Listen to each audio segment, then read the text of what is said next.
नमस्कार। आज की संस्कृत कक्षा में हम प्रत्यय के बारे में पढ़ेंगे। प्रत्यय क्या होता है, प्रत्यय कितने प्रकार के होते हैं और अपनी 9वीं और 10वीं इन दोनों कक्षाओं में कौन कौन से प्रत्यय सम्मिलित किए गए हैं। पहले की अपेक्षा में अभी जो रिवाइज्ड संस्कृत का पाठ्यक्रम आया है उसमें प्रत्ययों की संख्या कोर्स में थोड़ा घटा दी गई है। प्रत्यय जो हैं 9वीं और 10वीं दोनों ही कक्षाओं में 4 अंक के क्वेश्चन आते हैं और ये क्वेश्चन बहुविकल्पीय होते हैं। संस्कृत भाषा को समझने के लिए प्रत्यय का ज्ञान बहुत ही आवश्यक है। इसके अलावा परीक्षा की दृष्टि से भी, क्योंकि ये 4 अंकों के प्रश्न आते हैं और बहुविकल्पीय होते हैं, जिसकी वजह से इसमें गलत होने की संभावना बिल्कुल ख़त्म हो जाती है और पूरे के पूरे हमें अंक मिलते हैं। तो आज जानेंगे प्रत्यय अपनी कक्षा में कौन कौन से हैं और ये प्रत्यय क्या होते हैं। तो प्रत्यय जो हैं किसी धातु या शब्द के पीछे जो जुड़ने वाले शब्दांश होते हैं, जो छोटे छोटे शब्द होते हैं, उनको प्रत्यय कहते हैं। प्रत्यय का अपने आप में कोई अर्थ नहीं होता, लेकिन ये किसी भी शब्द में जुड़ के उसके अर्थ को में नयापन ला देते हैं, परिवर्तन कर देते हैं, कुछ बदलाव लाते हैं। तो ये शब्दांश होते हैं छोटे छोटे। प्रत्यय जो है मुख्य रूप से 3 प्रकार के होते हैं: कृत प्रत्यय, तद्धित प्रत्यय और स्त्री प्रत्यय। कृत प्रत्यय वो प्रत्यय होते हैं जो धातुओं के पीछे लगते हैं और तद्धित प्रत्यय वो होते हैं जो संज्ञा शब्दों के पीछे लगते हैं, जो संज्ञा शब्दों के साथ जुड़ते हैं। स्त्री प्रत्यय उन प्रत्ययों को कहते हैं जो पुल्लिंग शब्दों को स्त्रीलिंग में बदलते हैं। पुल्लिंग शब्द होते हैं उन्हीं को स्त्री प्रत्यय लगा करके उन्हीं शब्दों को स्त्रीलिंग में परिवर्तन कर दिया जाता है। तो कृत प्रत्यय में मुख्य रूप से त्वा, तुमुन, ल्यप, सत्रि, सानस, ता, तवत, 3 आदि हैं। पहले ये लगभग अधिकांश प्रत्यय हमारे कोर्स में हुआ करते थे, अभी कम कर दिए गए। तद्धित प्रत्यय में मतुप, वतुप, इन, त्वा, तल, तसील आदि और भी बहुत सारे प्रत्यय हैं। ये मुख्य रूप से ये प्रत्यय हैं। और स्त्री प्रत्यय में टाप, नीप आदि हैं। प्रत्यय जो हैं ये बहुत ही महत्वपूर्ण होते हैं किसी भी, जैसे हम त्वा को ले लेंगे। त्वा प्रत्यय जो है शब्द जैसे धातु में लगता है, गम धातु होती है, जाने के अर्थ में गच्छति, गच्छतः, गच्छन्ति, इस प्रकार से रूप चलते हैं। फिर गम के साथ, और ये प्रत्यय जो होते हैं हमेशा मुख्य धातु के साथ जुड़ते हैं। धातु के जो रूप चलते हैं, जैसे गच्छति, गच्छति के साथ त्वा प्रत्यय नहीं लगेगा, गम के साथ लगेगा। मुख्य रूप से धातु क्या होती है? गम। गम प्लस त्वा गत्वा बन जाता है। गत्वा मतलब जा करके। अर्थ में बहुत बड़ा परिवर्तन करते हैं ये प्रत्यय, इसी वजह से हमें जानना बहुत जरूरी है। अब देखेंगे कौन कौन से प्रत्यय हैं। तो जो 10वीं कक्षा है अपनी, 10वीं में एक तो मतुप प्रत्यय है, त्वा प्रत्यय है और टाप प्रत्यय। पहले यहाँ पर सत्रि, सानच भी हुआ करते थे, लेकिन अभी उनको हटा दिया गया है। इस बार क्योंकि कक्षाएं चली नहीं, कोरोना के कारण हमारी कक्षाएं बंद हैं, इस वजह से हमारा कोर्स काफ़ी घटाया गया है, जिसमें अभी जो 10वीं कक्षा है उसमें मतुप, त्वा और टाप, केवल यही 3 प्रत्यय रखे गए हैं। मतुप और त्वा तद्धित प्रत्यय हैं। तद्धित प्रत्यय उन प्रत्ययों को कहते हैं जो संज्ञा शब्दों के पीछे जुड़ते हैं। और टाप जो है ये स्त्री प्रत्यय है। स्त्री प्रत्यय उन प्रत्ययों को कहते हैं जो पुल्लिंग से स्त्रीलिंग के शब्द बनाने के काम आते हैं। और 9वीं में जो है, 9वीं में 4 प्रत्यय हैं। 9वीं में है त्वा, तुमुन, ल्यप और तवत। कौन कौन से? त्वा, तुमुन,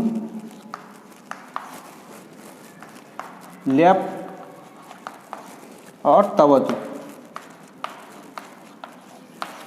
ये 4 प्रत्यय हैं 9वीं में और ये 3 10वीं में। तो आज हम इन्हीं 7 प्रत्ययों के बारे में पढ़ेंगे।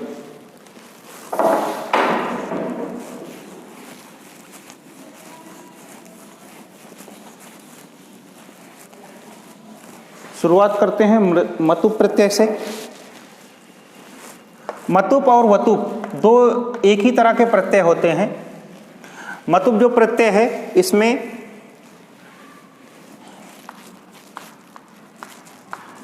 जो उप होता है ये हट जाता है, यहाँ पे छोटा ऊ और ये पा, उप हट जाता है, बचता क्या है मत। इसी प्रकार से वतुप में भी उप हट जाता है, बचता क्या है वत। ये शेष बचता है, यही शब्द के साथ जुड़ते हैं। मतुप प्रत्यय वाला अर्थात इसके पास है, इस अर्थ में इन दोनों प्रत्ययों का प्रयोग होता है। मतुप और वतुप दोनों का वाला के अर्थ में प्रयोग होता है। मतुप प्रत्यय जो है वो स्वरांत शब्दों के साथ लगता है। स्वरांत शब्द किनको बोलते हैं? जिनके अंत में स्वर हो, जैसे श्री। अब ये शब्द देखो यहाँ पे आखिरी में क्या है, ई की मात्रा है लास्ट में, तो ये स्वरांत शब्द हो गया। तो मतुप प्रत्यय स्वरांत शब्दों के साथ जुड़ता है, लेकिन अकारांत को छोड़ के। अकारांत शब्द होता है वहां पर मतुप नहीं लगता है, उसकी जगह पे कौन सा लगता है? वतुप। वतुप प्रत्यय का प्रयोग अकारांत और हलंत शब्दों के साथ होता है। हलंत शब्द किसे कहते हैं? हलंत मतलब हल बोलते हैं संस्कृत में वो व्यंजन शब्दों को। तो व्यंजन शब्दों के साथ जो शब्द खत्म हो रहे हैं उनके साथ और अकारांत शब्दों के साथ वतुप प्रत्यय का प्रयोग किया जाता है। प्रयोग कैसे होता है? प्लस जैसे श्री, अब ये इसमें स्वरांत शब्द है तो इसके साथ क्या आएगा? मतुप। क्या बन जाता है? श्रीमत। ये मुख्य शब्द बनता है श्रीमत। जब इसके हमें रूप चलाने होते हैं तो इसी शब्द को, जैसे स्व जैसा मौट सत ये प्रत्यय होते हैं, इन प्रत्ययों को लगने से श्रीमत का ही श्रीमान बन जाता है।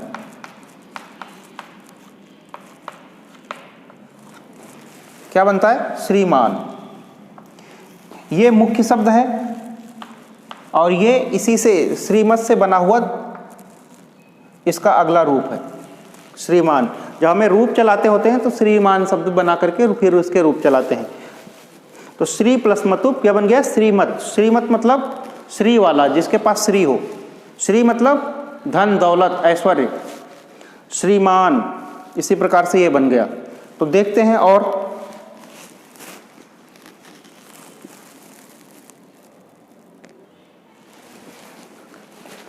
तो अब आगे उदाहरण देखेंगे। जैसे श्रीधन मतुप श्रीमत, रूप कैसे चलाएंगे? श्रीमान की तरह। इसका मतलब क्या होता है? श्री वाला, ऐश्वर्य वाला, धन वाला, जिसके पास धन हो वह। ऐसे बुद्धि धन मतुप बुद्धिमत, ये मूल रूप बनता है। इसी का जब रूप चलाना होता है तो इसको बन जाता है बुद्धिमान, और इसका अर्थ क्या होता है? बुद्धि वाला, जिसके पास बुद्धि हो। मधु प्लस मतुप मधुमत, रूप कैसे चलते हैं? मधुमान।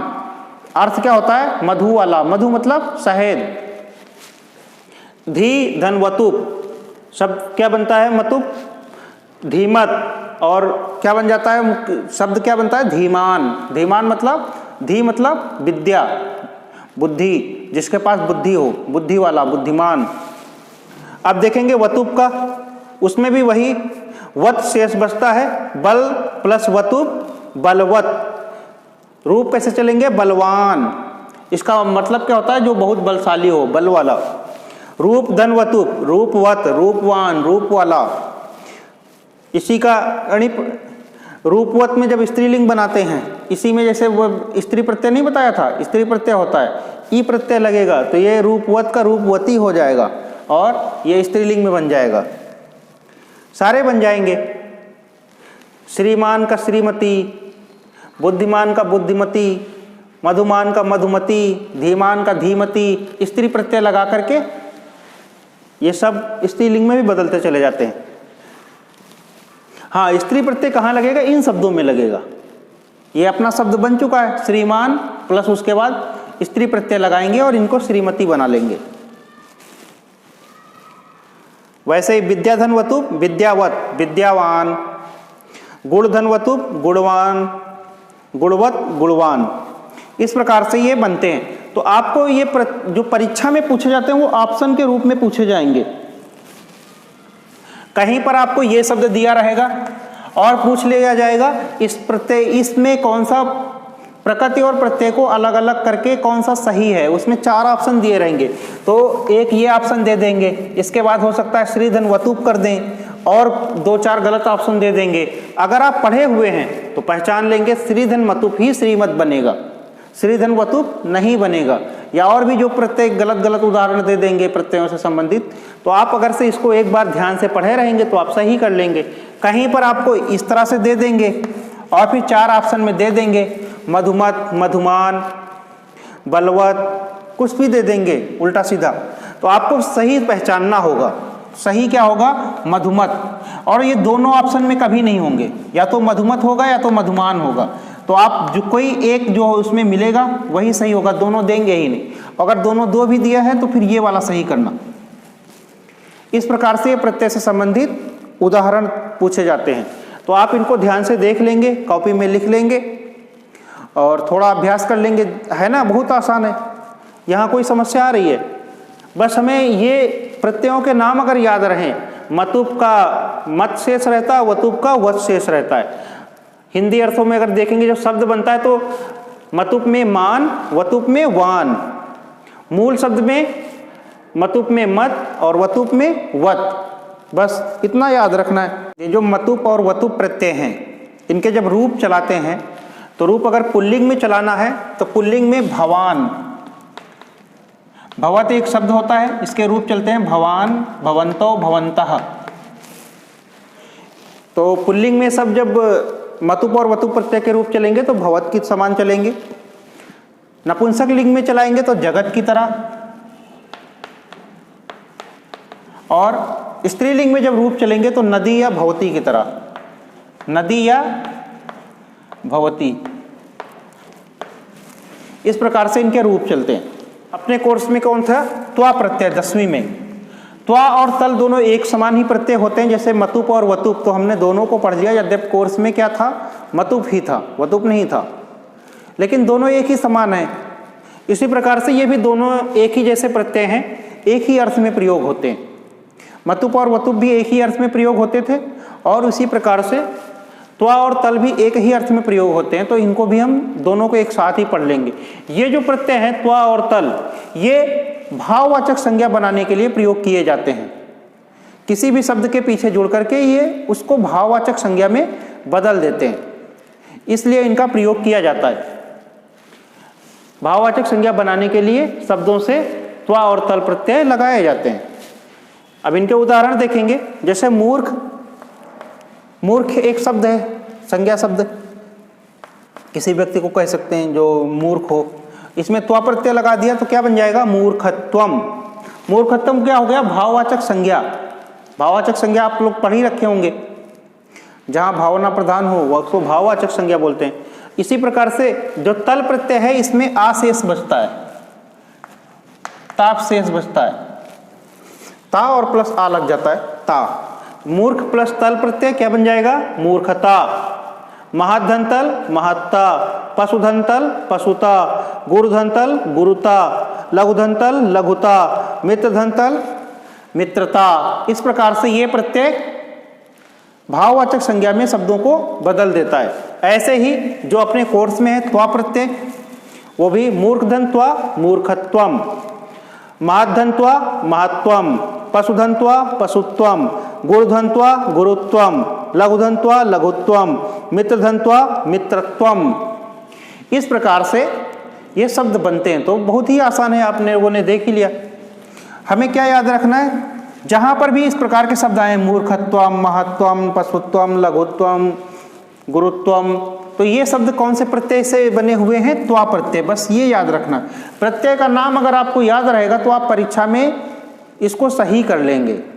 क्वेश्चन उसी प्रकार से पूछा जाएगा। कहीं पर आपको मान लो महत्वम दे दिया गया और आपसे पूछ लिया जाएगा यहाँ पर कौन सा प्रत्यय प्रयोग किया गया है, त्वा, तल, ल्यप, कत्वा। तो अगर आप पढ़े होंगे सही से, आपको प्रत्यय का नाम याद होगा तो आप जान जाएंगे त्वा प्रत्यय है, वरना गलत होने की संभावना बहुत ज़्यादा रहती है, क्योंकि 4 ऑप्शन मिलेंगे। या तो आपको इस प्रकार से शब्द दे दिया जाएगा, मान लो दे दिया गया पशुधन त्वा, अब इसको आपको विकल्प दे दिए जाएंगे 4, पशुता, पशुत्वम, पशुभी, पशवे। अब 4 ऑप्शन दे दिए गए आपको। अगर आपने पढ़ रखा है ध्यान से तभी आप जान पाएंगे पशुत्वम होगा, वरना आप बाकी 3 और भी हैं कोई भी लगा के चले आओगे तो आपका नंबर नहीं मिलेगा। तो प्रत्यय बहुत ही आसान है और आपके 10वीं के कोर्स में और 9वीं में भी, 10वीं में 3 है और 9वीं में 4 प्रत्यय हैं। एक एक सभी से आ जाएगा आसानी से, आप एक 4 नंबर पक्के, और 10वीं में तो एक कोई किसी एक से 2 नंबर आएंगे क्योंकि 3 ही है। तो ध्यान से इसको पढ़ लेंगे ताकि अपने जो नंबर हैं ये कटे ना। तल प्रत्यय में जैसे मित्रता, इसके शब्द रमा के अनुसार चलते हैं और त्वम वाले, त्वा प्रत्यय वाले शब्द जो हैं वो फल की तरह नपुंसक लिंग में चलते हैं, ता वाले स्त्रीलिंग में। अगला प्रत्यय अपना जो था स्त्री प्रत्यय, स्त्री प्रत्यय में अपने पास कोर्स में था टाप। 2 प्रत्यय होते हैं यहाँ पर, एक आ और एक ई। आ में टाप है और ई में नीप, नीस, नीन, ये 3 प्रत्यय होते हैं। पुल्लिंग से स्त्रीलिंग शब्द बनाने के लिए स्त्री प्रत्यय का प्रयोग किया जाता है। कोर्स में अपने पास टाप ही है, टाप में टा भी हट जाता है, आ भी हट जाता है, ये पा भी हट जाता है, बीच में बचता क्या है, आ। तो अश्व धन टाप अश्वा, सुत धन टाप सुता, बालिका धन टाप बालिका, प्रथमा धन टाप प्रथमा, अज धन टाप अजा, सरल धन टाप सरला। इस प्रकार से रूप बनते हैं। जहां पर भी आकारांत स्त्रीलिंग देख लेना वहां पर टाप प्रत्यय ही होगा। और नकारांत या ऋकारांत शब्दों से स्त्रीलिंग बनाने के लिए ई प्रत्यय का प्रयोग किया जाता है। जैसे